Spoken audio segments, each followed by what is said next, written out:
I saw Cynthia Larson at the grocery store today. She told me Jack is back home to run the family business while his brother Jeff recovers from his accident, Brenda Johnson told her daughter Laura. Jack? Laura asked, suddenly determined to shove the can of peas as deep into the pantry as possible. Yes, Jack. You remember him, don't you? He's your husband, or ex-husband. I'm not sure which description is more accurate. Is he still your husband? Mom! You know I don't like to talk about my problems with Jack. I don't know if we are still married or not. I've never received any official papers or notices of divorce, Laura reluctantly admitted. You've never filed for divorce, have you? Brenda persisted. No, I haven't, Laura replied, studying her shoes. He's the one who left. I thought he was going to apply. Your situation is the strangest I've ever seen, Brenda declared. He left 6 years ago. In all that time, he's never called, emailed, or even written a letter. You can't still love him after all he's done to you. Or can you? Laura lowered her eyes again, but answered nothing. Oh, shit, her mother exclaimed. Don't tell me you're one of those women who accept violence and even think you deserve it. He abandoned you! It's his fault, Laura. A man who leaves his wife without explanation deserves no consideration. Since he's in town, divorce him. He was a great guy when you married him.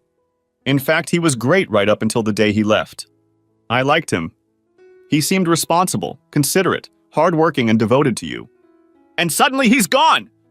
You're still young. You need to find a good man you can rely on and create a good family. I make my own decisions, Mom. I'm 27 years old, I have a good job, and I live in my own house. I'm not a burden to you and Dad, so I would appreciate it if you would stop running my life, Laura replied. I just want you to be happy, honey. I don't think you've been happy since the day Jack left. If he loved you even a little bit, he would never have left you the way he did. He must have had a girlfriend. No! Jack would never cheat. He's not like that, was Laura's immediate response. Laura's quick and decisive response surprised her mother. Her daughter was still defending the man who had packed up and abandoned her in the middle of the night. How could she? Why would she? Laura claimed that they hadn't quarreled before Jack had left, but never told her what could have caused such an abrupt break in their relationship. Brenda was sure that Laura wasn't telling the whole truth, and it was unlikely she ever would. Laura Masterson did not sleep well that night. She tossed and turned, trying to get comfortable, but sleep wouldn't come. Every time she closed her eyes, she saw Jack in front of her. He was the most handsome man she had ever known. He was fun and calm and devoted to her. At least he had been before she'd ruined everything. Now he was back in Stone Ridge. Laura knew their paths were bound to cross someday. After all these years, she still didn't know what to say to him. And what could she say? She knew how trite an apology would seem. There were no words to adequately describe the depth of her remorse. She had ruined their relationship. They could never be the same. Her life wasn't a fairy tale. It was real and it was disgusting. 2 days later, Laura was visiting her mother again when her younger sister Kate, a graduate student at Ohio State University, came in after work. She was a journalism major, so she had a summer job at a local media group. I saw your husband today, Laura. He came by to place some ads. Are you interested in hearing about it? Kate asked. If not her, then me, the girl's mother interjected. What did he look like?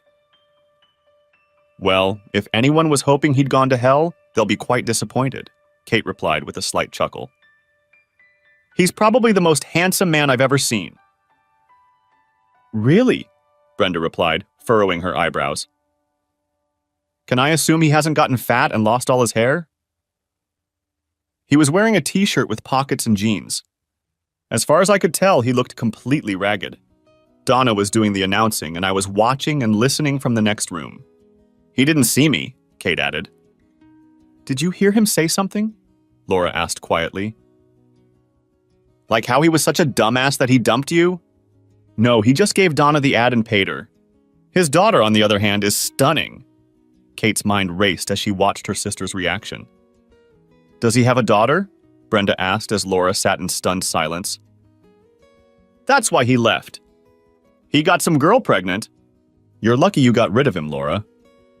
I don't think many women would feel that way seeing him in that tight shirt and jeans, Kate objected. He exudes sex appeal.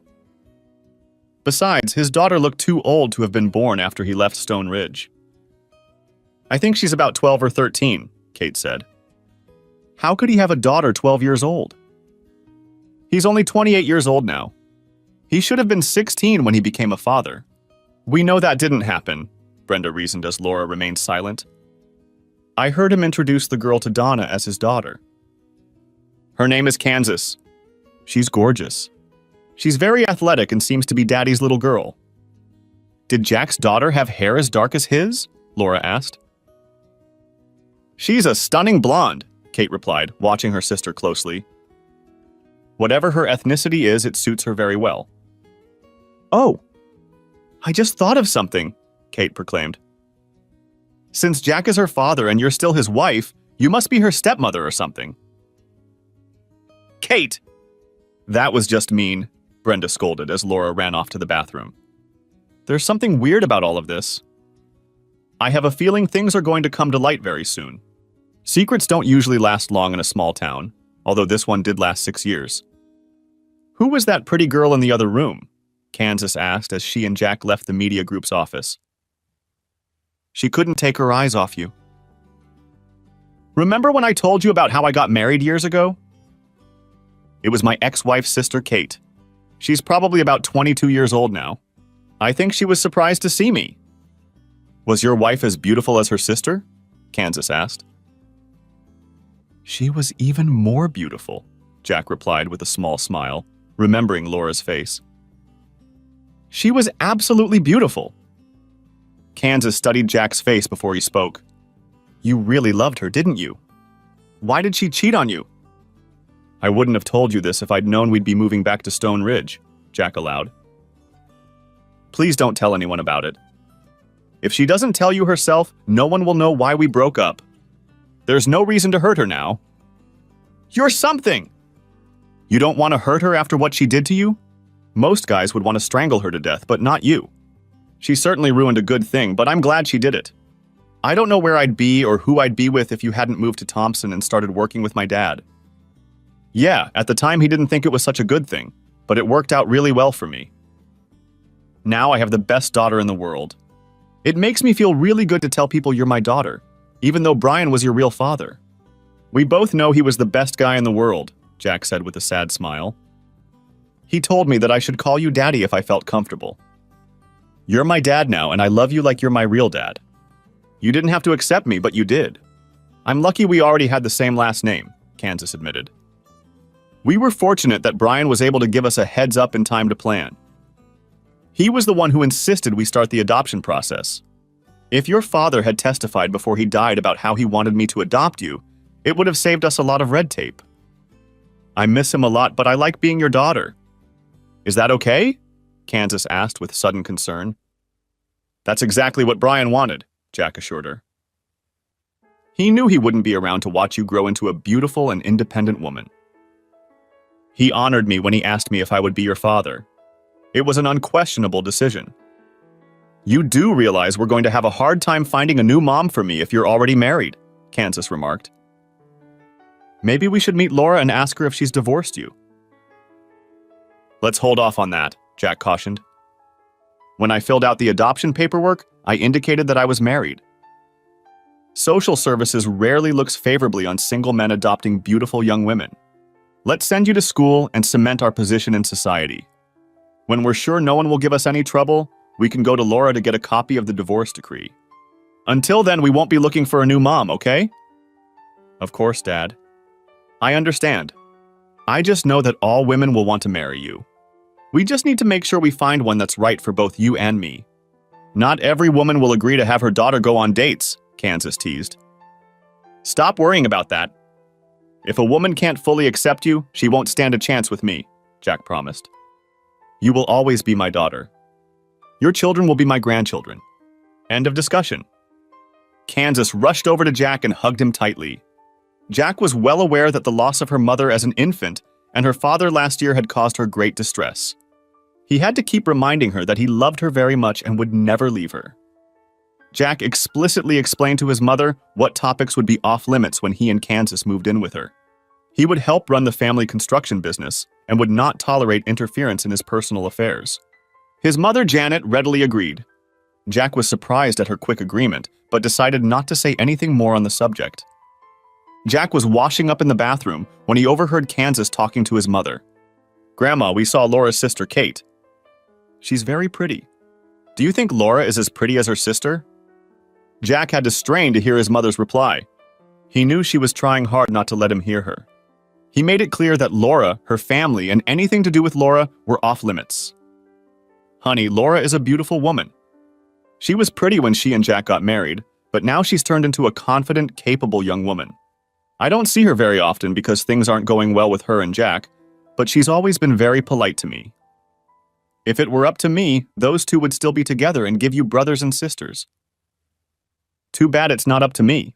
I promised I wouldn't discuss this topic, so we'd better change the subject before your father hears us," Janet concluded. "Dad drove me by the new school this afternoon," Kansas informed him as Jack entered the room and sat down at the kitchen table. "Their soccer field looks like it's in great shape. I can't wait to try out for the team. I saw online that there will be tryouts next Tuesday afternoon." "I didn't know you played soccer," Janet exclaimed, but with less enthusiasm than Jack had expected. In fact, this information seemed to worry his mom. "It's my favorite sport. I was one of the best players on the travel team when we lived in Thompson. We only lost one match," boasted Kansas. "She was far from the best player on the team," Jack remarked with a chuckle. "She's just being modest." "Sounds great," Janet praised, wondering if she should tell Jack who his coach was. She hid a chuckle at the thought of how the first practice would go and what a shock Jack would be in for. He was the one who had insisted that no one talk about Laura. She was simply complying with his unreasonable demands, and it looked like it might backfire on him. Laura listened to the mother of one of the girls as she watched the 20-something girls kick soccer balls at each other. A tall blonde girl caught her eye. Her movements were flawless. She easily guided the ball, flipping it from foot to foot, and easily flicked it past the girl who had been their best goalie last year. As soon as she was able to gracefully escape from the small talk of the chatty mother, she approached the blonde girl and watched her more closely. Sensing her presence, the girl stopped working with the ball and turned to look into Laura's eyes. "Hi, I'm the team coach," Laura began. "Everyone calls me Coach or Coach Masterson. You seem to know a lot about soccer." When Laura spoke, the girl's jaw dropped. She scrutinized Laura from head to toe before she finally spoke. "Hello, ma'am. I'm Kansas Masterson. I believe my daddy was your husband years ago. I really like soccer, but if you think I can't be treated fairly, I'll understand and try field hockey. I don't want to put you in a difficult position." By this time, all the girls had gathered closer to listen to the exchange of views. The new girl turned out to be the daughter of Mrs. Masterson's husband. Apparently, these two had never met before. Laura was caught off guard when the girl explained that she was Jack's daughter. Gathering her thoughts, she realized that she should have guessed it from the description Kate had given. The girl was very pretty and very athletic. "Kansas, as you realize, this is a bit of a surprise to me. I had no idea you were Jack's daughter. Let me assure you that your behavior on the field, diligence at practice, and ability to fit in with the team will determine your playing time. I have no reason to be unfair to you," Laura assured me. As Laura spoke, the girl scrutinized her face. She seemed to be the one to decide what their relationship would be. When Laura finished speaking, Kansas nodded her head slightly, as if in acknowledgement. "Grandma Masterson knew you were a coach. But she didn't say anything because of Daddy's rules," Kansas grinned. "I can't wait to see his face when I tell him you're my coach." "Your father isn't here, is he?" Laura asked, quickly looking around the field.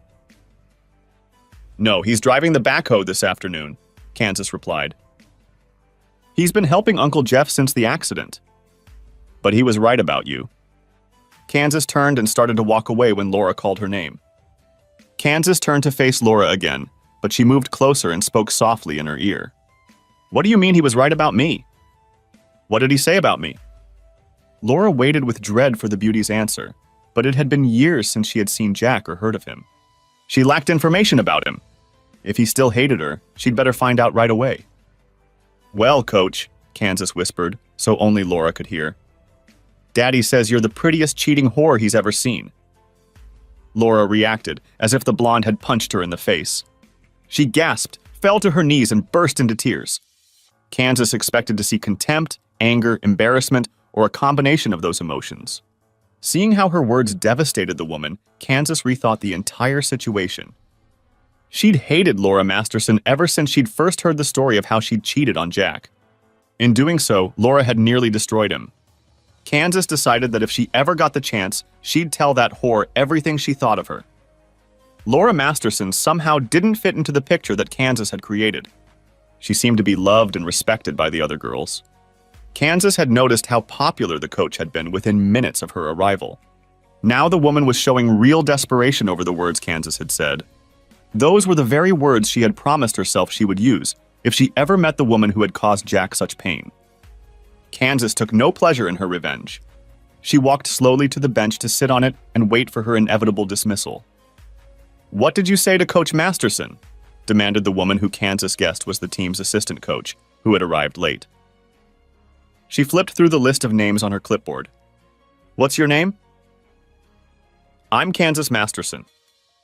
"I'm sorry if I caused a problem," Kansas apologized. "Masterson?" repeated the stunned woman. "Are you related to Jack Masterson?"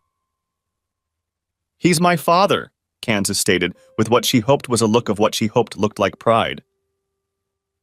"I think you'd better leave," the woman advised. "Coach Masterson is a wonderful woman. She doesn't need to be reminded every day on the soccer field about her loser husband." Kansas just nodded and turned toward the gate. She was about to leave the playground when she felt a hand on her shoulder. Kansas turned around in surprise and found herself in the arms of a sobbing Laura Masterson. "I'm so sorry, was all the woman could repeat as she snuggled against Kansas. Not knowing how to react, Kansas simply remained motionless while Laura gradually regained control of her emotions. Eventually, her sobbing stopped. The other girls gathered around again and watched mesmerized. "Your father is a fine man. Please stay and join the team," Laura instructed. "If you are like Jack, you will be a great addition. I promise I won't show so much emotion towards you again. Come back, please." Kansas found Coach Masterson leading her back to the bench. When they reached the bench, Laura turned her around to face the other girls. "It's useless to deny that I practically broke down a few minutes ago. I want you to understand why. This is Kansas Masterson. Her father is my ex-husband. Her sudden appearance has shaken me deeply. I hadn't seen her father in 6 years. And even though I knew he was back in Stone Ridge, I was still surprised to find Kansas here today.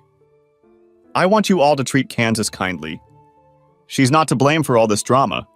It would be wrong to blame her." Looking directly at Kansas, Laura asked the question she dreaded the answer to. "Is your mom around here somewhere? I'd like to meet her and compliment her on what a wonderful daughter she has." "Mom died when I was 3, Kansas answered with some excitement. "It was just me and Daddy left. I apologize for being rude before. Daddy is punishing me for being such a witch. I'm sorry, Coach Masterson." Laura's head was spinning as she pondered Kansas's words. Her mother had died when she was 3 years old? How was that possible? It had been about 10 years ago. Jack was still in high school then. She decided that was a mystery for another time. "We started off on the wrong foot," Laura replied. "Let's start over. I'm Coach Masterson and you're Kansas. Let me tell everyone the rules and expectations of the team, and then we'll start practice." After practice was over, Kansas climbed into her grandmother's SUV to drive home. "How was your first practice, honey?" "It went pretty well," Kansas stated. "All the girls have been good to me and some of them are pretty good players. I think we're going to have a good team." "Very nice," Janet replied, and then asked about the coach. "How did you like the coach?" "I heard she was very nice." "Why don't you just ask what you really want to know, Grandma?" Kansas replied with a smile. "Good.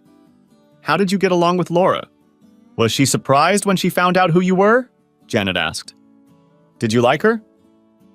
"Well, she's kinder than I thought. She's still very worried about Daddy, and it's been 6 years.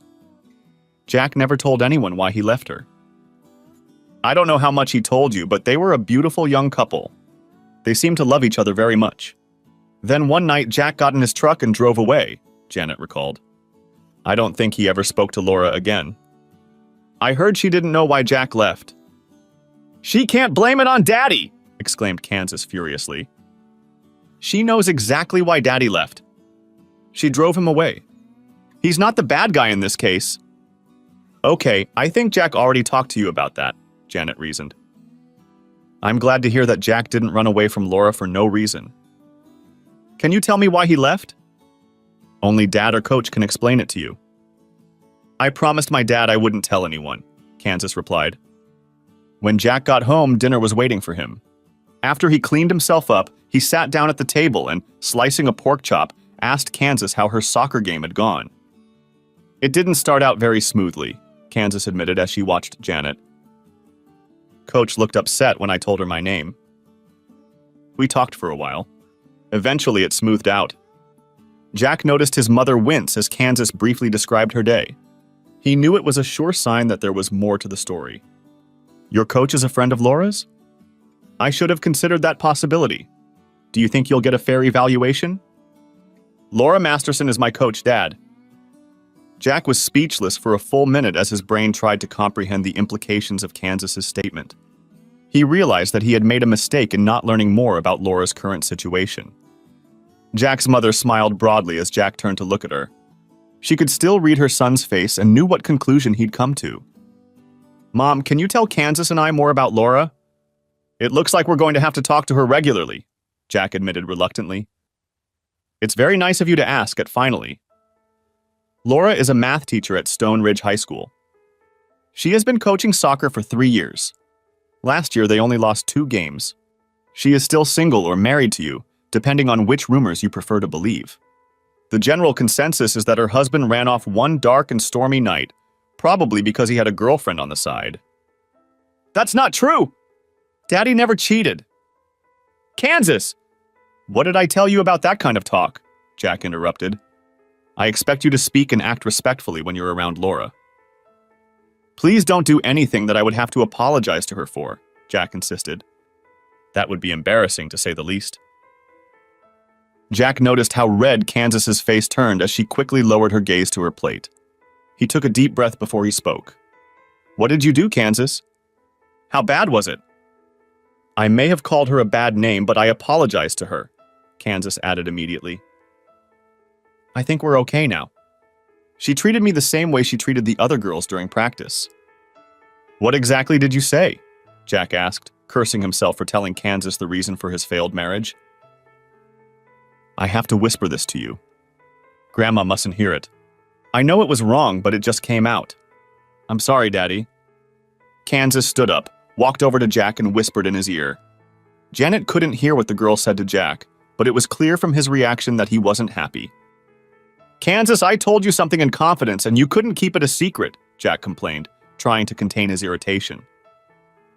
That puts me in a very uncomfortable position. I expect you to learn a lesson from that mistake. I regretted it as soon as I said it, Kansas replied crushingly. It hurt her a lot more than I expected, Kansas admitted. I forgot to tell you that she told the girls you were her ex-husband. Now we can find you a new wife. Laura was at loose ends. She struggled to act normal so she could make it through the team's training session. She was glad she lived alone as she sat in her favorite chair and cried nonstop for hours. School was still 2 weeks away, but practice for fall sports had already started. Even though she didn't have to get up early to teach lessons, she still had to get ready for soccer practice. As she drove to school the next day, she told herself that this day would be much easier. Yesterday's drama wouldn't happen again. Then she almost collided with Jack Masterson as she rushed to the back of her SUV to remove her team gear. Hi, Laura. Do you have a moment?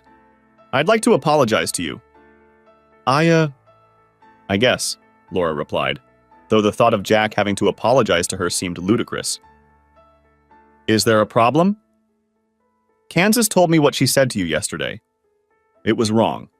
I tried to raise her better. It's partly my fault. I shouldn't have told her why we broke up. She and my cousin Brian are the only 2 people I told about it, Jack assured Laura. She's young and she wanted to hurt you. Laura couldn't help but notice how great Jack looked in a simple cotton t-shirt and jeans. His stomach was flat and the muscles of his chest stretched the fabric covering it. His arms were muscular and embossed. His hair was longer than she remembered. She had to admit it looked good. His jaw was strong and his smile was infectious. He looked very masculine. She didn't say anything that wasn't true. We both know that, Jack. Unless you think I'm beautiful, that's the only thing you can argue with, Laura replied, wiping the droplets of tears from her cheeks. I don't want you to suffer now because of what happened 6 years ago, Jack replied. It's over. We've both moved on. It's time to bury the past and look forward. Over and done with? Laura repeated. Sounds pretty simple. We'll just act like we were never in love, never married, and I never had fun with that asshole. It should work out, Laura managed to say before tears ran down her cheeks.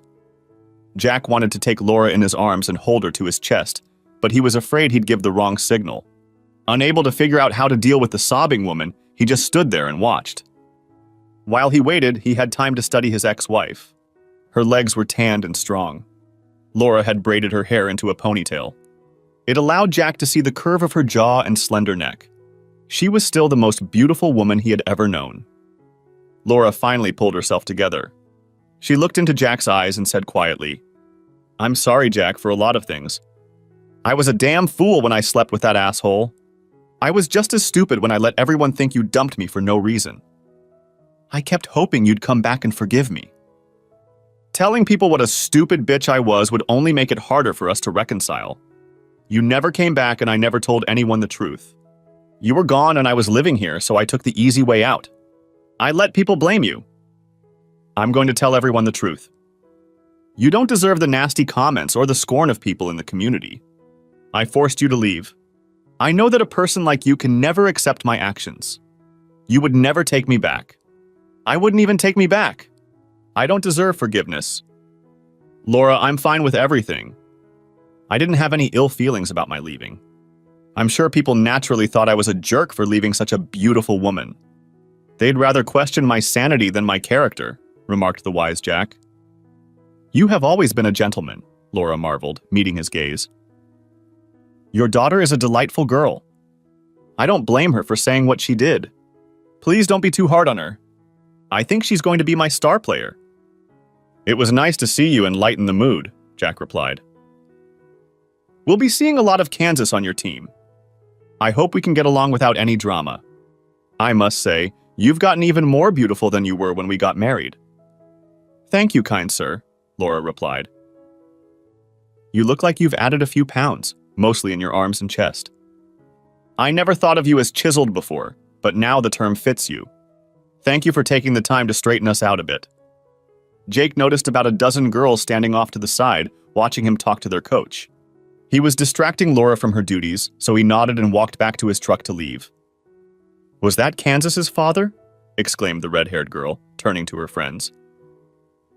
He's just handsome! My dad is balding and has a big belly. He looks much older than Mr. Masterson. Why did Coach Masterson dump him? Wondered another girl. My mom's looking for a new husband after her divorce. Maybe I'll tell her about Kansas's dad.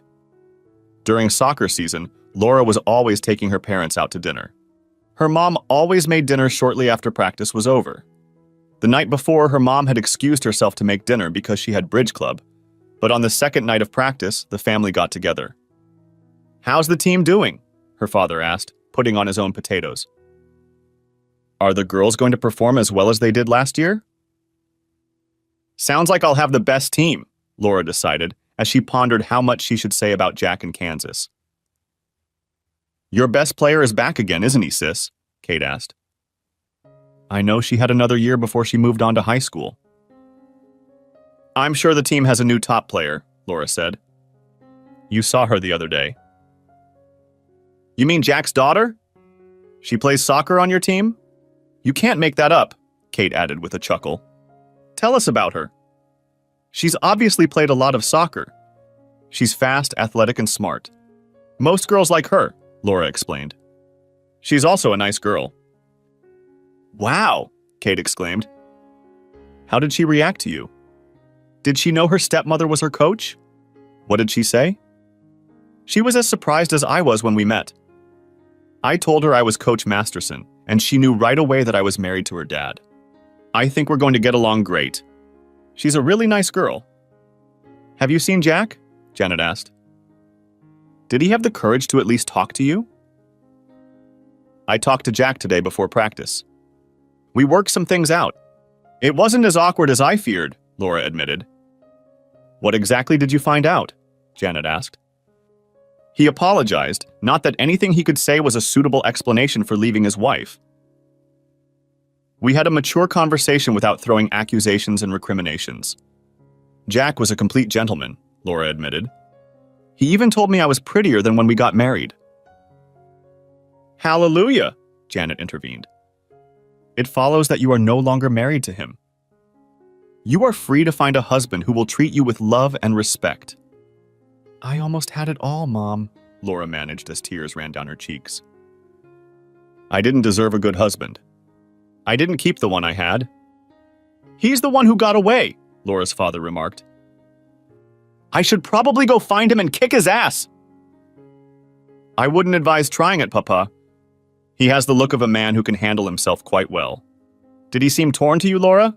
Kate asked as Laura wiped away her tears. That's an understatement. You're a big guy, Dad. I appreciate you wanting to protect me, but please don't have words with Jack.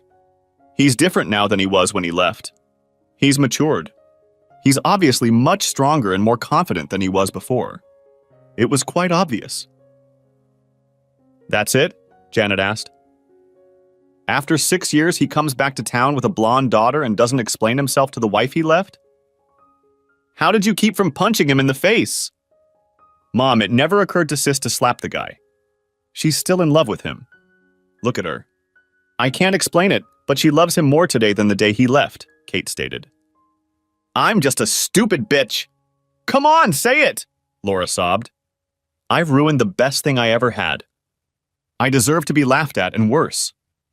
Sis! You're not stupid, Kate replied crushingly. I don't know what happened between you two, but if you still love that jerk, I'm on your side.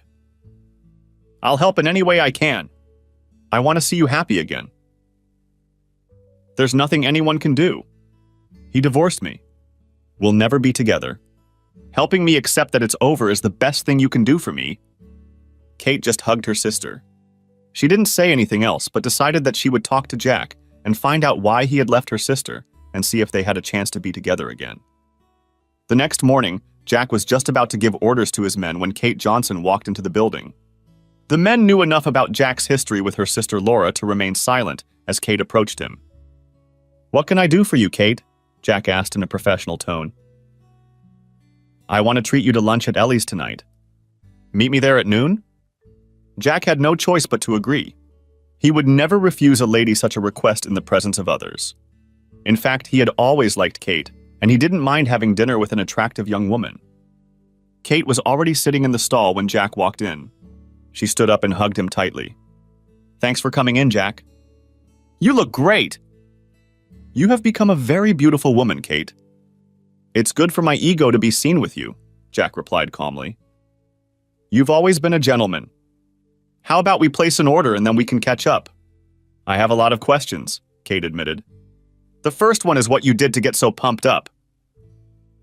Once they had ordered, Jack began answering Kate's many questions. When I left Stone Ridge, I visited my father's cousin's son, Brian Masterson.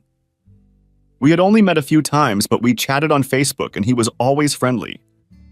Brian was 10 years older than me. His wife, Anna, had died a few years earlier due to a botched medical procedure. Kansas was 7 years old when I first met her. Unfortunately, a little over 18 months ago, her father was diagnosed with testicular cancer. He and I had become close. He saw how I felt about Kansas, so when he found out he was dying, he decided to help me legally adopt her. It wasn't easy, but we finalized everything just before he passed away almost a year ago, Jack sadly stated. Oh, Jack, that must have been a very hard experience for you. I can't imagine how Kansas handled it. I saw you in our office the other day and she's a terrific girl. You can see that she really liked you. It amazes me that a single man was allowed to adopt a teenage girl. I've heard horror stories about how difficult these adoptions are.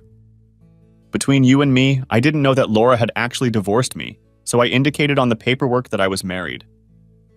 I genuinely thought I was. Kansas is my life now. I can't imagine not having her with me. She still worries about adoption.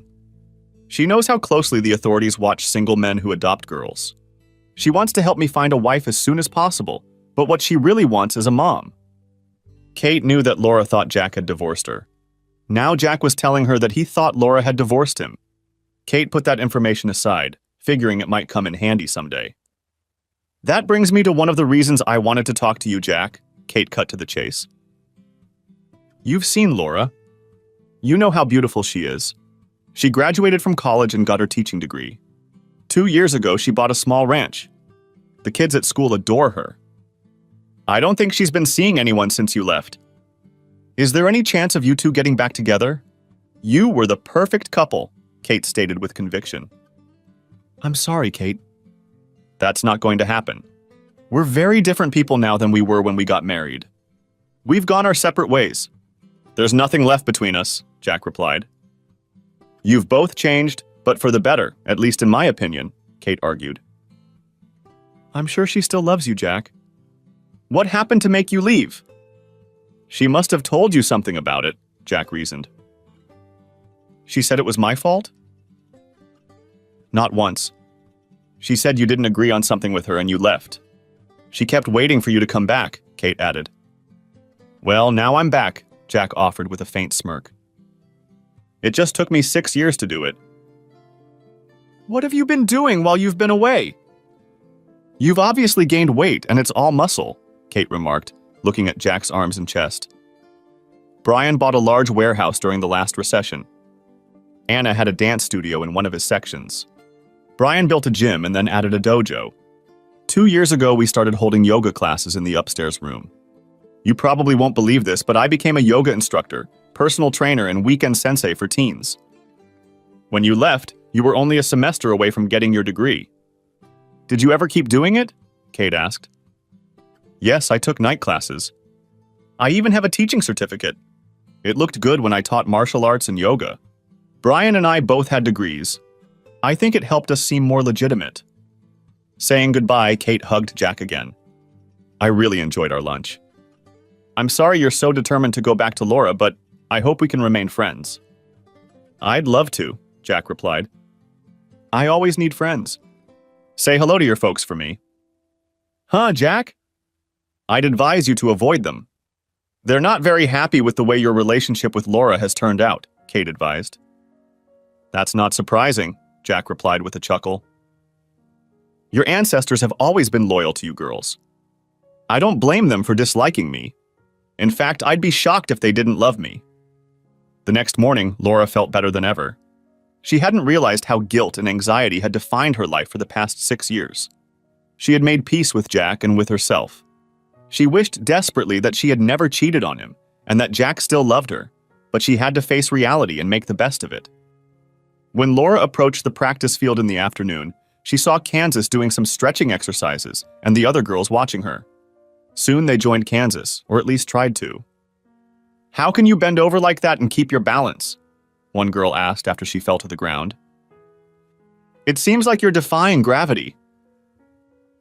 My dad helped me learn my stretching regimen. It's borrowed from both yoga and martial arts. He could teach you, but I can't. I don't know where to start. I can do stretching, but I don't know exactly how I got to this point, Kansas admitted. You, Dad? Can you do those stretches? An incredulous friend asked. I thought men couldn't bend as well as women, especially guys with muscles like your dad's. They can do it if they work at it, but most men don't want to put in the effort it requires. They prefer to do martial arts where they can punch and block, Kansas replied. Most of Dad's physique was derived from yoga. Maybe he can show us how to do those stretches, another girl suggested. I know he's working, but maybe after practice we could stay longer to learn. I don't know if Dad has the time. Besides, I don't think Coach would agree to that. She might think Daddy is meddling in her team's affairs. He's very careful when dealing with underage girls. There has always been at least one adult present during the kids' sessions. Kansas, if Jack wants to show these girls how to do stretches, I'll gladly stay and chaperone, Laura interjected. I can so see the other teams watching you girls do the stretches, Kansas. We'll be in their heads before the match even starts, Jack was surprised when he picked up Kansas the evening after practice. All the girls on the team, as well as Laura and several mothers, greeted him. "Dad, the other girls have seen me do pre-match stretching and want to learn how to do it. I kind of told them that you're a yoga instructor and might want to practice with us after practice for a half hour or so." Laura watched Jack's face soften as he listened to Kansas. He couldn't hide a smile as he listened to his daughter. She felt a pang of jealousy over the obvious love he felt for her. "I guess you can, but I need at least one adult present at all times." "That's out of the question," Jack insisted. "Kansas told us you need an adult." "I already promised the girls that I would chaperone the instruction." "It's okay if I practice with the girls," Laura asked. "Some of us moms would like to take advantage of the situation, if you don't mind." "I doubt I'll ever be able to do what Kansas does, but I could use any improvement," stated a slightly overweight woman with red hair. "We'll start tomorrow. I will bring a change of clothes with me. I suggest you all dress appropriately for yoga. I will be teaching a class for the girls. They are young and athletic, so they will probably progress faster. The moms shouldn't be upset if the kids start faster," Jack warned. Jack never once managed to stray from yoga instruction for less than an hour. The girls were already athletic and practiced hard to gain the grace and strength that Kansas displayed. 3 single moms were faithfully showing up to class. Laura had no doubt why they were so interested. Low-cut tops and tight yoga pants created a look that few could ignore. For his part, Jack liked working with the girls. He learned their names.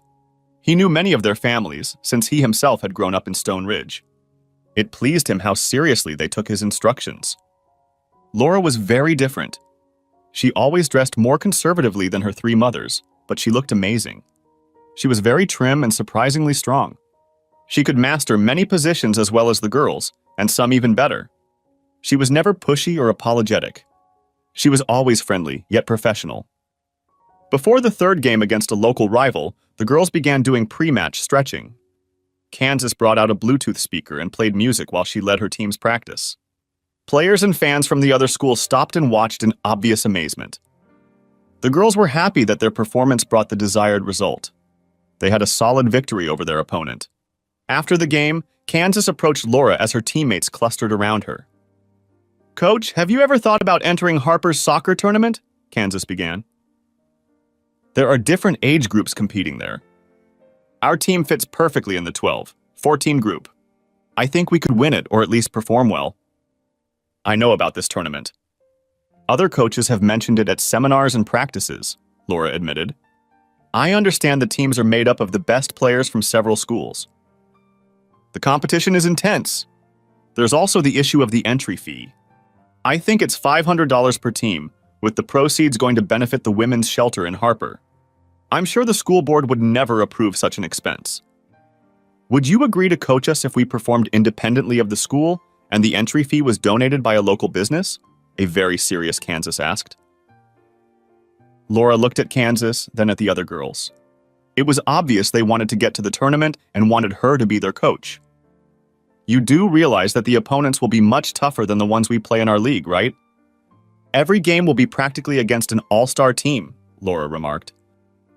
"Coach, I played in this tournament last year," Kansas states. "I was on the travel team. We won 2 games and they were unbelievable. In the 3rd game, we lost by 1 goal to a team that ended up winning the tournament. I know our team is good enough to play them. We just need a good coach to make it work." "It sounds like you've already looked into the matter." "You said you already have a sponsor?" Laura asked. "Yes, I've already talked to local businesses about it. They're willing to pay the entry fee and motel rooms for the whole team and coaches. It's going to be over the Columbus Day long weekend. The championship game is on Monday, so we'll be there for 3 nights. After listening to Kansas's arguments, Laura felt her appreciation and even admiration for this lovely blonde grow. She was planning to play in the finals! Laura felt immense pride in the group of girls in front of her. They just didn't have the horses to play with the level of competition they could face, but Laura would never say that to her girls. "Let's do it," Laura agreed enthusiastically. "There's no better way to improve than to play against the best. Tell me what needs to be done and I'll do it." "Thank you, Coach," the excited girls shouted in one voice. "Here's the site. I've written down your username and password. You have to go to the site and claim us before midnight. They need one more team for a total of 16 people, which is perfect for a single elimination tournament, Kansas explained. The entry fee has already been paid. Wow, you've got it under control, Laura replied with a chuckle.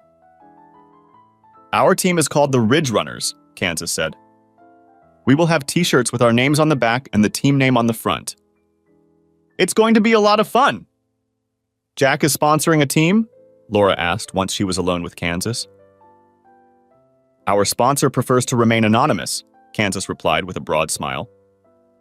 I can give you a clue. Our sponsor has insisted that you agree to coach us or the deal is off. For some reason, our sponsor believes you are an excellent coach and a role model for us impressionable girls. Then Jack will stay away, won't he? Laura joked. Don't underestimate Dad, Kansas cautioned. He keeps a close eye on everything. He wants the best for me and for the whole team. Less than 2 weeks later, Kansas was leading their team warming up on a sunny Saturday morning in preparation for their first game. A surprisingly large number of people traveled from Stone Ridge to support the team. Jack cheered as he watched Kansas maintain the smiles and laughter of the girls as they prepared for their first match. He noticed that the other team was watching the warm-ups closely. By now, the girls could perform stretches and poses more or less coherently, and it was impressive. The match started with the other team scoring a goal within a minute of play. 2 minutes later, the same girl scored again. Laura was concerned about her team's ability to come back from the loss. They hadn't lost a game all season and had won 6. A short time later, play stopped as an opposing player was helped off the field with a sprained ankle. Laura pulled Kansas off the field and sent in a substitute. Do you see what's going on out there? We have to stop that girl from scoring! She's making plays all over the field. I want her to be pressured when she gets to the ball. Make sure the girls know to run after her. I think she's their best player. We're going to stop her and we can win. After that, the Ridge Runners settled down.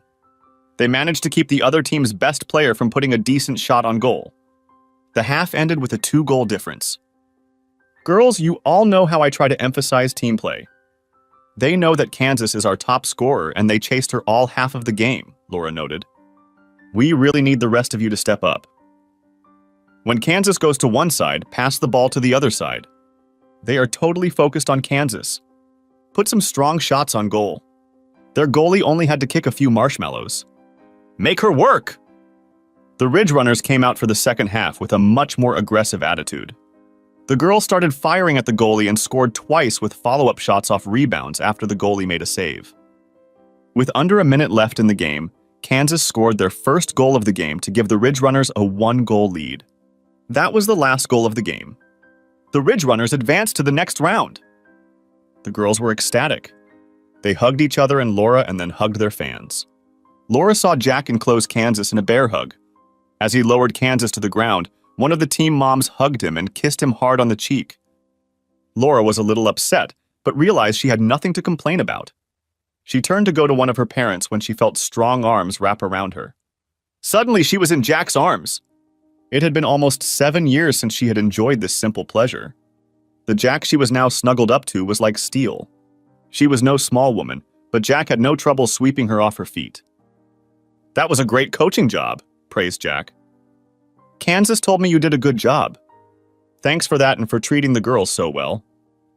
Thank you for sponsoring us and getting us rooms, Laura replied as Jack hugged her. Some girls could never afford the trip in the rooms. It was very generous of you. I'd do anything to make Kansas happy, Jack admitted. I never knew how deeply a man could feel for his daughter. She makes me feel alive. She wanted the other girls to have that experience.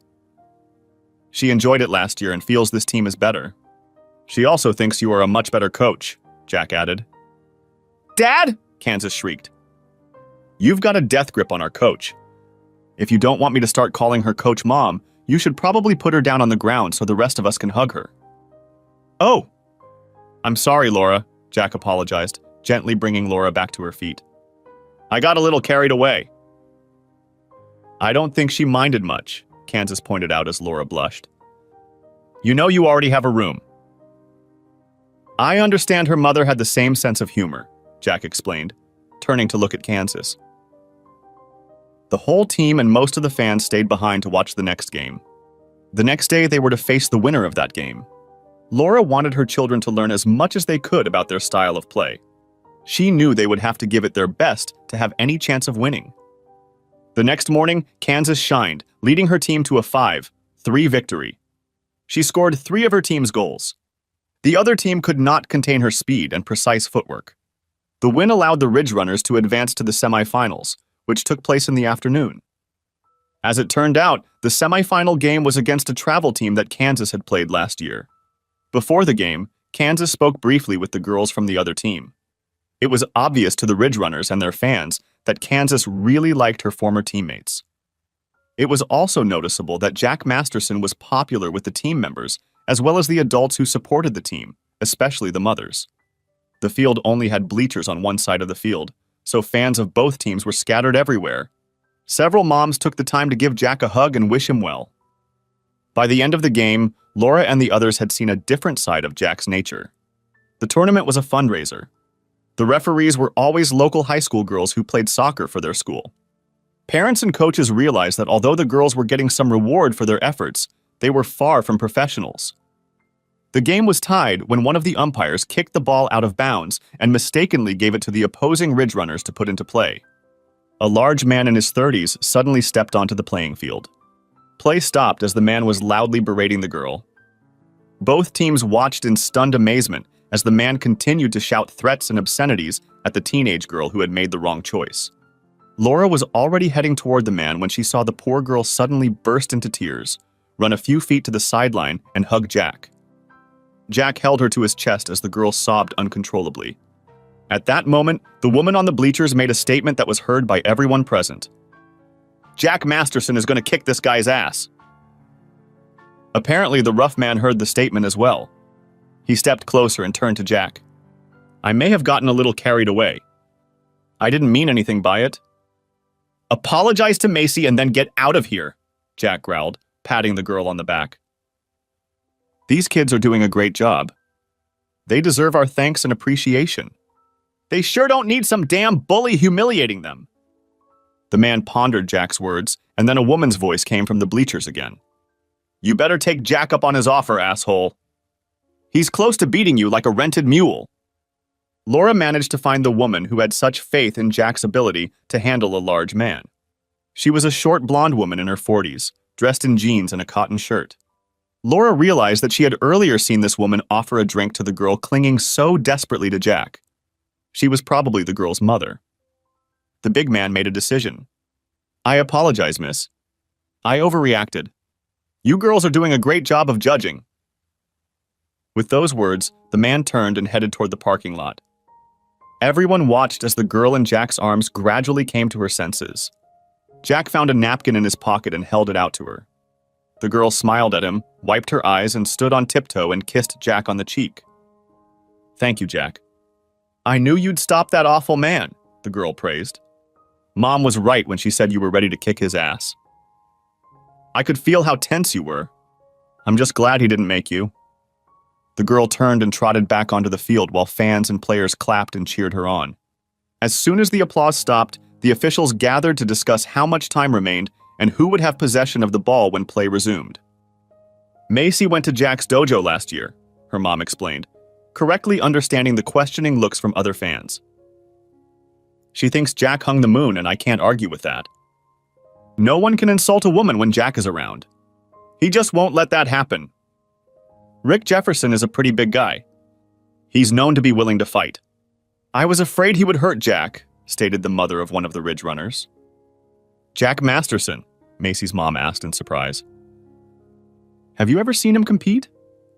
"I mean, Jack would kick that guy's ass." Play finally resumed when the referees, with the help of the adults running the tournament, sorted out the situation. With less than a minute left in the game, Kansas quickly gained possession of the ball and gave a long pass to a teammate rushing down the sideline. The girl drove the ball into the corner of the goal, scoring what turned out to be the winning goal. When the game was over, Kansas hugged most of the members of the losing team. Jack was very proud of her sportsmanship. Macy's mother walked over to Jack and hugged him as tightly as her daughter had. "Macy knew she could count on you. She really does look up to you, Jack. Her grades in school have improved and she's going to go to a state college next fall. She wants to be a teacher. You really set her on the right path last year. Why did Rick Jefferson end up here? Asked one of the fathers of Runner's Backbone. Sarah is his niece. She's the one who scored the winning goal, the man's wife replied. She must be very embarrassed. The championship game was scheduled for the next morning. It was Columbus Day and schools were closed due to the holiday. An awards ceremony was scheduled to be held immediately after the game. The Ridge Runners easily defeated the 3 teams they faced to reach the finals. The team was very talented and well prepared. Stone Ridge fans watched their girls raise their level of play at a very fast pace. With less than 3 minutes left in the game, a Kansas teammate was able to deflect a pass from the other team. Kansas broke into the game, outran everyone, and shot the ball past the goalie's outstretched arms to tie the game. Stone Ridge fans cheered Kansas's effort. Their cheers echoed around the field. The other team simply took their positions and prepared to continue the game. The Ridge Runners gave it their all, but their opponent proved to be very talented as they managed to score with just a few seconds to go. For the remaining time, the Ridge Runners were unable to mount an offense and lost by a 1-goal margin. Laura watched with pride as her girls hugged and congratulated each other and the winning team. Parents and supporters of the girls came out onto the field to express their pride in their children's efforts. The awards ceremony was only minutes away. Ridge Runners players and fans gave a long and loud applause when Laura came on stage to accept the second-place trophy. The top player from the winning team received the tournament MVP award. Kansas was called to the stage to present the sportsmanship trophy, which she proudly displayed to her team and fans, holding it above her head and smiling broadly.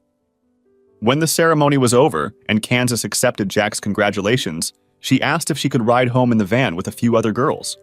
After talking to her parents and making sure they had room and were responsible drivers, Jack agreed to her request.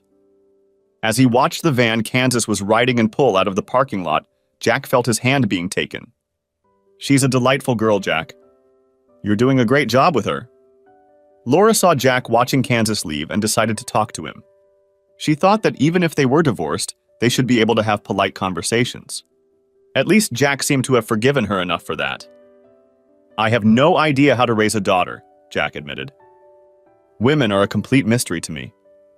You've proven that. Jack's remark hurt Laura, but she didn't let him realize it. Jack, I was wrong. I have no defense or excuse. You were right to leave me. I know that. All I can ask is that we can talk to each other from time to time without insults and anger.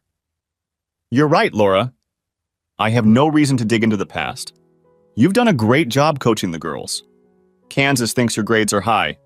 She knows you could have been petty and made her presence on the team unbearable, but you didn't. We both thank you for that. I may have been a stupid bitch when we got married, but I don't think I was ever a vindictive bitch, Laura stated calmly. I really like Kansas, and I hope to be friends with her after soccer season is over if you'll let me. If you're afraid my lack of common sense and morals will be passed on to her and you don't want me hanging out with her, I understand. I wish you would continue to be interested in her, Jack replied. I wasn't trying to imply that you're not a good person. She needs some adult role models. You know I'm not fit to be a teenage girl, Laura replied. You seem to be just that. Everything I've seen and heard about you is good, Jack stated. You forgot to add the qualifier since you've been back at Stone Ridge. We both know you saw and heard something before you left that made me look bad, to say the least. I like to think I've learned from my mistakes. Your mom and dad are looking at us, Jack remarked. They look like the cat pooped in their oatmeal. Yeah, it's on my conscience. I just couldn't tell them why you left, Laura admitted. Naturally, they blame you. They're good parents, Jack replied. I wish you'd never told them. It wouldn't do you or them any good. Have a safe trip and thank you for talking to me. I've finally mastered my feelings of guilt and remorse. You're a good man, Jack. A few minutes later, Laura headed home. Her parents were participating in a 3-day tournament and were returning with her. Laura was not surprised when her mother began to question her. So what did you and Jack talk about? Brenda asked. Family, Laura replied. I complimented him on what a great job he's doing raising Kansas. He tried to brush off the praise. He told me what great parents I have. Did he say that before or after he saw us shooting daggers at him? Janet asked. Really? It was after he saw you looking at him, Laura replied. He's not stupid. He understands why you dislike him. He seems to think it's to your honor. I don't see how he can be so damned reasonable about anything except honoring his marriage, Laura's father grumbled. 3 days later, Laura sat down to dinner with her family in a depressed state. Kate immediately noticed that Laura was in a bad mood. What's wrong, sis? You look depressed. Is it that obvious? Sarah Jefferson came up to me after practice. She said her Uncle Rick has a friend who works in the county where Jack used to live. Apparently, when Jack adopted Kansas, he claimed he was still married to me. Single men have a hard time adopting teenage girls. Rick was furious about what happened at the tournament and denounced Jack. He said Jack lied on the paperwork and questioned whether he was a fit parent. There will be an investigation and Jack could lose Kansas. Sarah said that Kansas cried when she told her about it. I know Jack. He won't give up on Kansas. He'll leave the country with her before he lets anyone separate them, Laura stated. He likes to run away when faced with a problem, Laura's father allowed. Laura, you're still married to him, Kate announced. He told me he thinks you divorced him. You think he divorced you? None of you idiots have thought of that. Divorces are filed and people get notices. You're just as married today as you were the day you walked out of the church after the ceremony. I don't see what difference it makes, Brenda brushed it off. He's still living as a single man with an adopted daughter, even though he lives with his mother. That's not exactly what he said. Laura, you need to call Jack. He and Kansas can move in with you and be the family he promised the court, Kate exclaimed. I won't stand for it, Brenda declared. You don't know him anymore. He could be aggressive or violent. Putting Laura in danger is not the answer. Mom, Jack isn't cruel. He would never hurt me, Laura insisted. I'll go to him right now. Jack sat at the kitchen table. A sobbing Kansas sat on his lap and cried into his shirt while his very distraught mother watched on. The doorbell rang and Janet hurried to answer it. Jack? Can I talk to you in Kansas? Came Laura's voice from the doorway. Now is not a good time, Laura. Kansas and I are going on a trip and we need to pack. I'll have Kansas call you from the road, okay? You won't have to pack. Or rather, you will have to pack, but not for a long trip, Laura said softly. Please don't, Jack replied impatiently. This doesn't concern you except for your soccer team, and that's way down the list of things I'm worried about. Jack, she's my daughter too. Kansas stopped sobbing and turned her red eyes to Laura. Janet gasped at Laura's statement. She immediately sank back in her chair and stared at Laura. If you're trying to take Kansas away from me, you're in for one hell of a fight, Jack growled. You have no right to call her your daughter. Jack, I'm still your wife. The adoption papers say I'm her mother. I'm sure some of the papers have my signature on them. I want you and Kansas to move in with me. If you're under investigation, it'll be just like you told them. That will solve the problem, exclaimed a hopeful Janet. You and Kansas would still live in town. Kansas would still go to the same school with her friends, and you could still help Jeff with the business. That might have worked until Laura decided she'd had enough of us, Jack remarked. She can kick us out anytime she gets in her head. If I leave the toilet seat up, she might throw me out. I can't risk Kansas getting hurt like that. Jack Masterson. You know damn well I wouldn't do that. I screwed up once. I admit it, but that doesn't define me as the man I am now. I'll put your name on the contract. Hell, I'll let you pay the damn mortgage if it makes you feel better. I love Kansas like a daughter. I'd be honored to be her mother. Dad? Can we try? Kansas pleaded. Coach is a very nice person. She won't do anything bad to me or you. What are your options, Jack? Flee to some country with no extradition? How does that work for most people? This isn't a movie. This is reality.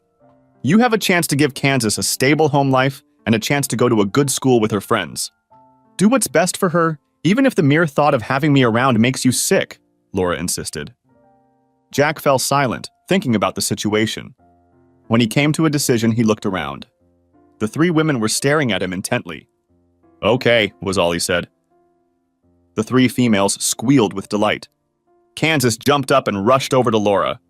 Jack watched as they hugged tightly. Laura kissed the girl's forehead. He looked at the mother. Tears were streaming down her cheeks. Jack wiped his eyes with the back of his hand and stood up. "I hate to interrupt this celebration of love, but I think it's time for us to move. We don't know when the official guests will be coming over, or if they will come at all," Jack announced. "We need to see your house and decide how things will work." "Of course," Laura agreed.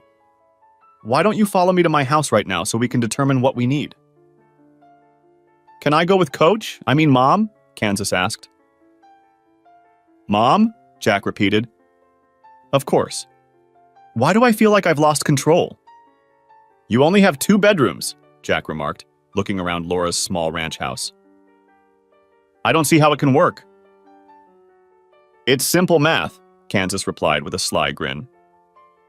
2 people share a room and one gets a room to himself. "I'm not going to share a room with you, Kansas," Jack stated emphatically. "Of course not," Kansas agreed. "I'm not your wife. I'm a teenage girl and I need my own room. You two are married, so cohabitation shouldn't be a problem." "We started this charade to prove that we're a normal family," Jack replied. "Sleeping with Laura goes beyond a charade." "Sleeping with her, but sleeping only with her would still be a charade," Kansas teased. "Is it really that hard?" "I'm standing right here," Laura interrupted. "Kansas should have his own room. Jack, you and I can share my bedroom. I have a double bed, so you can keep your honor intact. I'll even give you 2 drawers and some space in my closet." Jack and Kansas moved into the house before 11 o'clock at night. Laura was moved to tears when Kansas asked her a question before bedtime. "Is it okay if I call you Mom?" "If it becomes a habit with me, it will seem natural if someone comes here to check on us," Kansas reasoned. "If it bothers you, I won't do it." "Honey, nothing will make me happier," Laura whispered as tears came to her eyes. "What about school?" "What do I call you there?" Kansas inquired. "I'm going to be your mom anyway, so it'll be okay," Laura replied. "I don't think that's a good idea," Jack cautioned. "We don't want to suddenly start acting different. We're trying to show that we've been a family for a long time. If Kansas called you coaches last week, I think she should continue to do that. I'll be the only one going home with my mom after practice, helping her cook dinner and cleaning the house," Kansas promised. "I can't wait to be a part of a real family." Jack was about to warn Kansas not to go too far in family matters when Laura caught his eye. She shook her head almost imperceptibly, but Jack caught the meaning. Laura lay in bed watching Jack as he came out of the bathroom and cautiously climbed under the covers. "You sleep in your pajamas now? You used to always sleep naked." "I try to be a gentleman. Since Kansas started living with me, I have a pair of pajamas to wear when I get up," Jack explained. "I won't call the police if you accidentally put your arm around me or squeeze me in the middle of the night," Laura replied. "I know I seem repulsive to you now, but if you forget who I am in your sleep and act accordingly, I won't complain." "Thank you, Laura." "It's hardly a problem," Jack assured her, turned onto his back and fell asleep in a surprisingly short time. Jack was an early riser. His internal clock woke him up at 5 in the morning. He noted that he was still lying on his side of the bed, so she must have moved overnight. The next evening after soccer practice, Laura stopped by her mother's house. Kansas walked through the door following her and stood before Brenda. "Your daughter is my mom now. Is it okay if I call you Grandma?" Brenda was determined to show Laura and Kansas her disapproval of the whole charade, but her resolve dissolved when Kansas made his request. "Of course you can," Brenda exclaimed, gently hugging the girl. "Would you like some milk and cookies?" "I just made some." "So Mom's heart has melted already?" Kate joked, walking into the kitchen and hugging Kansas. "I'm your Aunt Kate and you're my favorite niece, Kansas. We're going to have so much fun." "I'm getting a new grandmother and aunt," Kansas replied with a huge smile. "Hopefully we'll get to spend more time with all of you. Dad knows Grandma doesn't like him very much, so we'll have to get together when he's working." "Well, I really like your dad," Kate replied. "He's just a handsome man." How do he and your sister get along? Okay, I guess.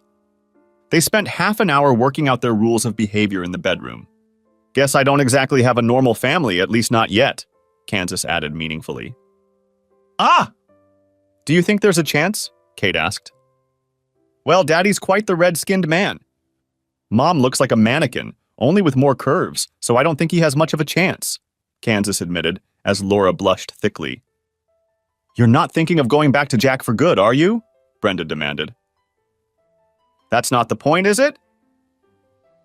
Mom, I came by to inquire about some of your recipes, not to give you a lecture on how to handle your husband and daughter, Laura immediately objected. I don't know how things will turn out. Jack doesn't really like me right now, so you can take comfort in that. Jack entered Laura's house shortly after she and Kansas had started dinner. He looked around and then went out the back door with a notebook and measuring tape.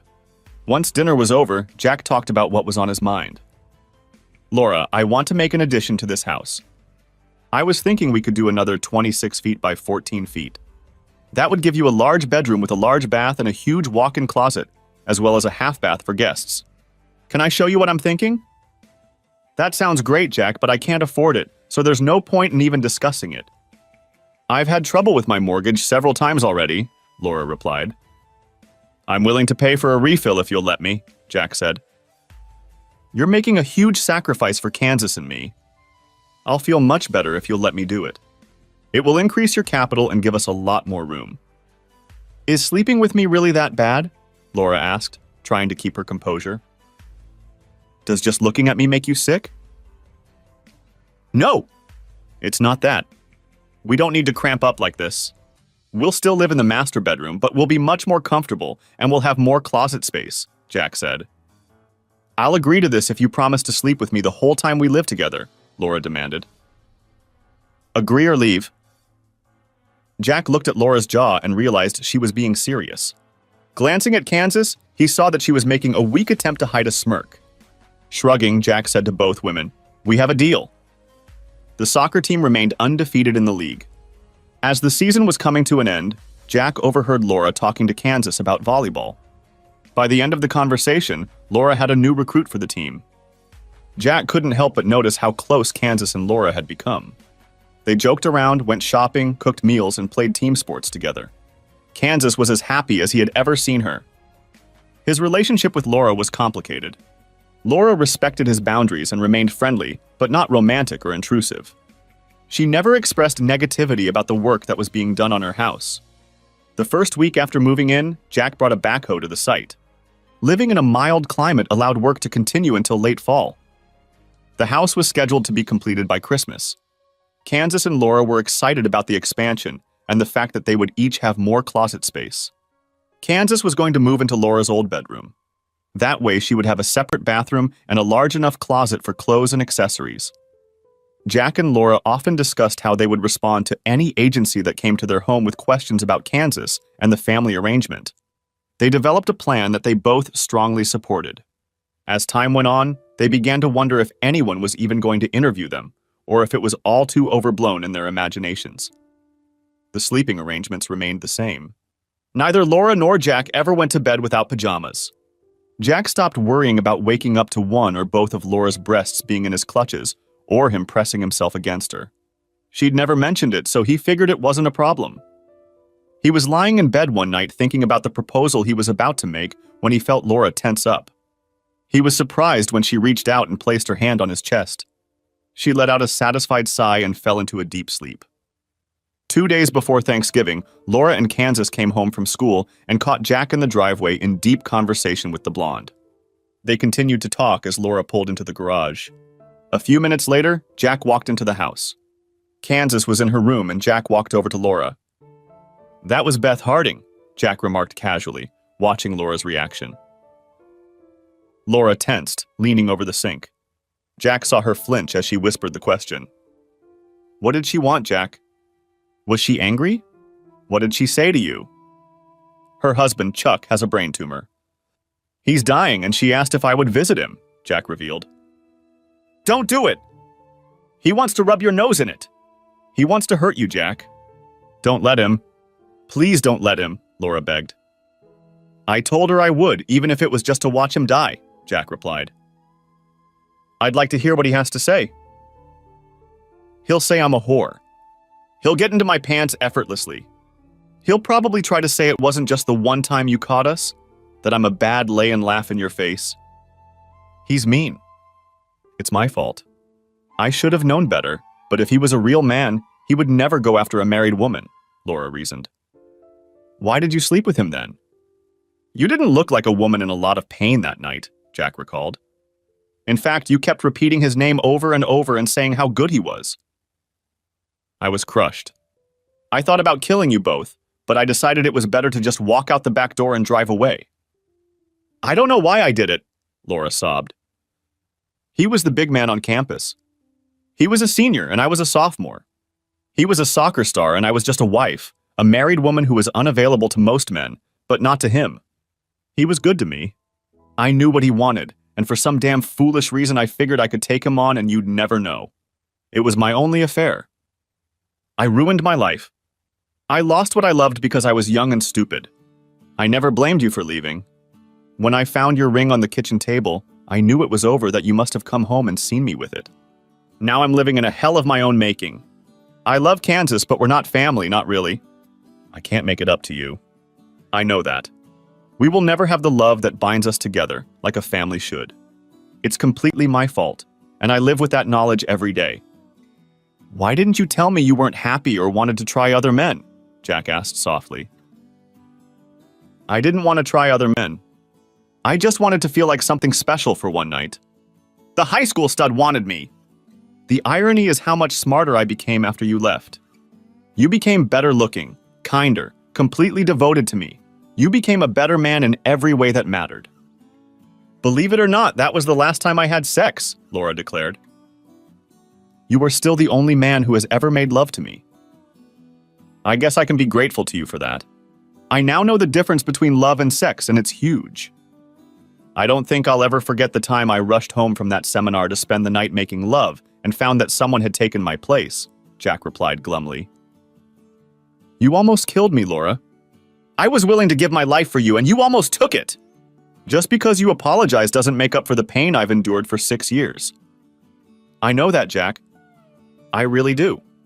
I'm not asking you to forgive me. I don't deserve it. You're not the kind of man to overlook the tremendous disrespect I've shown you, Laura reasoned. I too have suffered for my stupidity. I'm in a sham marriage to a wonderful man and a beautiful daughter. Think how painful it is to realize that I had it all and squandered it all. Every time I look at you or Kansas, I am reminded of how stupid I was. Over time, the pain has not lessened. In fact, it has gotten worse as my love for you and Kansas has grown. You can never love me again, and I can't be a Kansas mother if you don't. I realize that. I'm just trying to enjoy every day we spend together. I know it's going to end, and probably soon, Laura admitted. Every night when we go to bed, I lie there and hope that you will run your hands over me, kiss me, make love to me, but it never happens. It's not hard for you to resist me, Laura sadly stated. You just put up with me. It's my fault. Most men wouldn't resist me so easily, but the one I want shows no interest. Karma's a bitch. In early December, Jack walked into a local hospital and asked to see Chuck Harding. He was not prepared for what he saw when he entered the man's room. The man lying on the bed looked like he weighed 100 pounds. He looked like a skeleton with his skin stretched over it. Jack! Thanks for stopping by. If you want to slap me or even strangle me, feel free. I deserve it, the sick man said in greeting. I just came by to make sure you know how happy I am that you're freaking dying, Jack said. If you look closely, you can see the smile on my face. That's one of the reasons I told my wife I wanted to see you. I thought my suffering would make you feel better, the patient admitted. It makes me feel good to know that I am making amends, even if I have to die to do it. You're talking nonsense, Jack replied. No one wants to suffer, and no one wants someone else to enjoy seeing it. What the hell do you really want? I did you wrong, Jack. I spent most of my life being an asshole. You caught me in bed with your wife, but you didn't kill me like you wanted to. When I came downstairs, I saw an old shotgun leaning against the wall. Laura only saw your ring on the table. To this day, I've never seen a man in as much pain as Laura was that night. I owe you, and I have no way to pay you back. My life isn't worth a damn. You can see that. The only thing left for me to do is die. That's going to happen whether you're here or not. I'm just offering you a chance to watch me die. It may bring you comfort, and it won't hurt me in the slightest, Harding concluded. How will your wife feel about that? Jack asked. I think it's pretty damn grim. I told her what I did to you and Laura. She understands that I want to do something to ease my conscience. My death won't bring me forgiveness, but it will make you feel better, so she agrees. I would ask you not to applaud when the Grim Reaper takes me away. It will hurt Beth, and she doesn't deserve that. Why did you do it, Chuck? You've had plenty of girls. Laura was everything I ever had or wanted. And you ruined it, Jack growled at the sick man. Because I was an asshole. Because I could. How the hell can that be the reason? It wasn't until I met Beth that I realized what an asshole I was, Chuck admitted. I didn't care that your marriage broke up. Laura meant nothing to me. That's how worthless I was. I'm ashamed as hell to admit it. It wasn't personal? Jack asked. You weren't trying to ruin my life or keep us apart for some reason? I've always wondered why you need a married woman when you have so many available. I hardly knew who you were. I didn't think about you, just that I was entertaining some guy's wife, Chuck admitted. She's a beautiful woman. That's all she was to me, a little married wife on the side. If you weren't so sick, I'd kick your ass, Jack threatened. If I wasn't so sick, I'd want you to do just that, Chuck replied. I've grown up really a little late. There's no excuse for my actions. I realize that now. A bullet between the eyes would have been too good for me. You miserable bastard, Jack snarled. I'd be doing the whole world a favor if I held this pillow over your face. True, but then you'd be in a lot of trouble. Killing a dying person is considered just as much of a crime as killing a sturdy, healthy person, Chuck reasoned. Why don't you just come in here when you get a chance? It's quite possible you'll see me going on a happy hunt. Jack had never been as angry as he was at this moment. This guy had ruined his marriage simply because he wanted a piece of someone else's ass. To Jack, Laura was the perfect wife, a woman devoted to him and willing to share the rest of her life with him. And then Chuck Harding decided he wanted a taste of another man's wife. I guess I'll take you up on your offer, asshole, Jack replied firmly. I'll be pissing on your grave in a few days, you bastard! Jack was true to his word. He visited Chuck Harding several times a week, though he didn't tell Laura or Kansas about it. He knew his intentions were unhealthy at best. When Jack stopped by for the third time, Chuck's wife Beth was there with a little boy. Jack nodded to the woman and sat down in the chair, but soon rose and left the room. It was impossible to rejoice in the death of even the most vile man while his wife and young son were nearby. Jack vowed to himself that he would not stop watching death. Harding deserved exactly what he got. The next time Jack walked in on him, Chuck was in a pensive mood. You left because my wife and child were here, didn't you? It's hard to rejoice in my death when you see innocent people suffering from it, isn't it? I'm here to see you die. I have no disagreement with your family, Jack replied. Even as he spoke, Jack realized he sounded pathetic. Was he really that kind of person? Chuck began to tell Jack about his son and what the boy liked. Then he went into detail about how he had met his wife and how she had turned his life around. Jack was well aware that Chuck was trying to gain sympathy. He also knew it was never going to happen. Jack stopped by to see Chuck on Christmas Eve. Since Jack had first seen him, Chuck had weakened considerably. This time Jack had a purpose, and he quickly got to the point.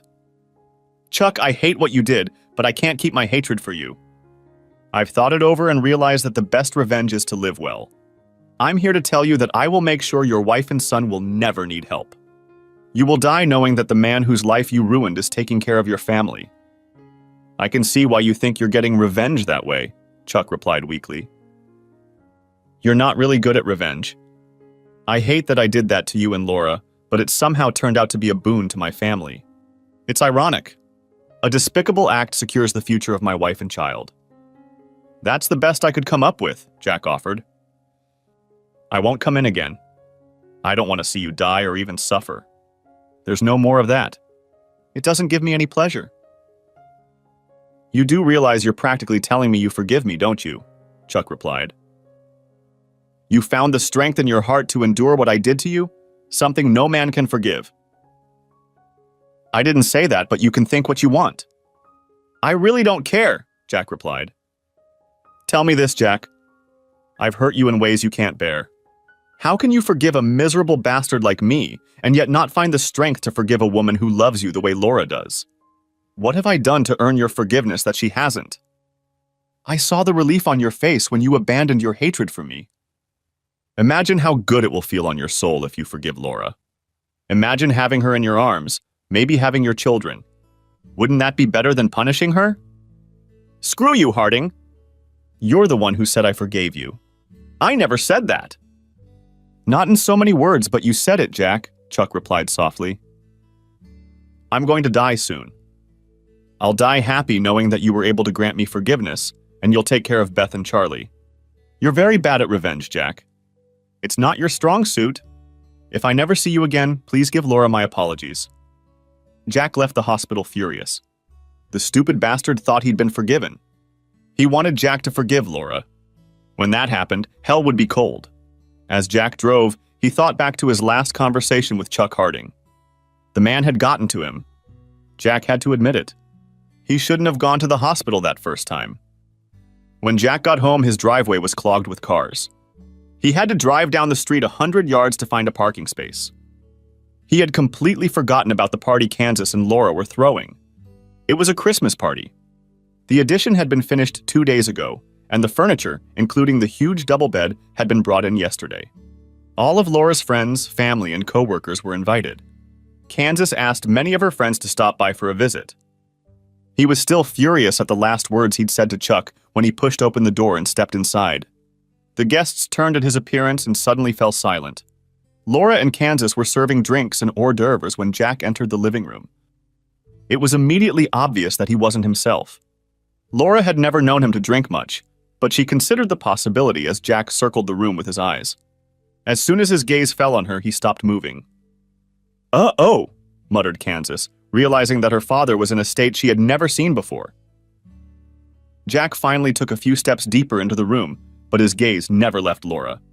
The silence continued as everyone watched the intensity of emotion on Jack's face mesmerized. "What's wrong, Jack?" Laura asked anxiously. "Do you really want to be my wife?" Jack demanded. Yes, I do," Laura replied quietly. "A wife gives her husband all her love. She belongs to him, only to him." Laura's father tried to intervene, but Kate quickly stopped him with a hand gesture. "I agree," Laura said as tears came to her eyes. "A husband takes care of his family. He gives them everything he has. He deserves respect," Jack said firmly. Laura just nodded, completely oblivious to everyone watching her exchange with Jack. A good wife won't complain if her husband takes her whenever he needs her, including right now, on that damn big bed. Not if he loved her and she loved him, Laura agreed. Right, Jack snorted, scooping Laura up into his arms in a quick motion. Kansas, close the door behind us! Okay, Daddy, Kansas replied immediately, closing the bedroom door. I'll be entertaining guests, so don't rush out on account of them. What just happened? Laura's mother asked. Is Laura going to be okay? Oh, yes, Kate said with a laugh. Sis is going to be all right for the first time in years. Only half an hour had passed when Jack and Laura struggled to open the bedroom door. They had just showered and put on different clothes. Laura snuggled up to Jack as their company began to banter gently. That didn't take long, remarked one of Jack's equipment operators. I hope the boss had time to finish the job. He did very well. Thanks for asking, Laura cooed and gave Jack a quick kiss on the cheek. Jack, I don't pretend to know what happened between you and my daughter, but her mother and I are damn glad things are better now, Laura's father stated, holding out his hand. Just don't do it again. Shaking his father-in-law's hand, Jack glanced at Laura before answering. I don't think that can happen. Laura and I will be together from now on. Come to think of it, it was my idea for you two to live together so that Kansas's adoption wouldn't be challenged. Funny how nothing ever came of that threat, Kate remarked. I was interviewed at school a few days later, admitted a grinning Kansas. I told them we had a great family. Mom and Dad loved me and each other. I knew they would realize that sooner or later. I didn't tell anyone about it because I wanted us to stay together. Because of that, we moved in with my mom. Why were you so emotional when you got home, Jack? His curious mom asked him. I guess I was trying to determine exactly who I was hurting and why. Eventually, I realized that the pain caused by revenge is mostly self-inflicted. I needed to treat myself better. Laura will have to suffer with me for the rest of our lives. Thanks for watching. I hope you enjoyed it. So subscribe to my channel and watch the next video.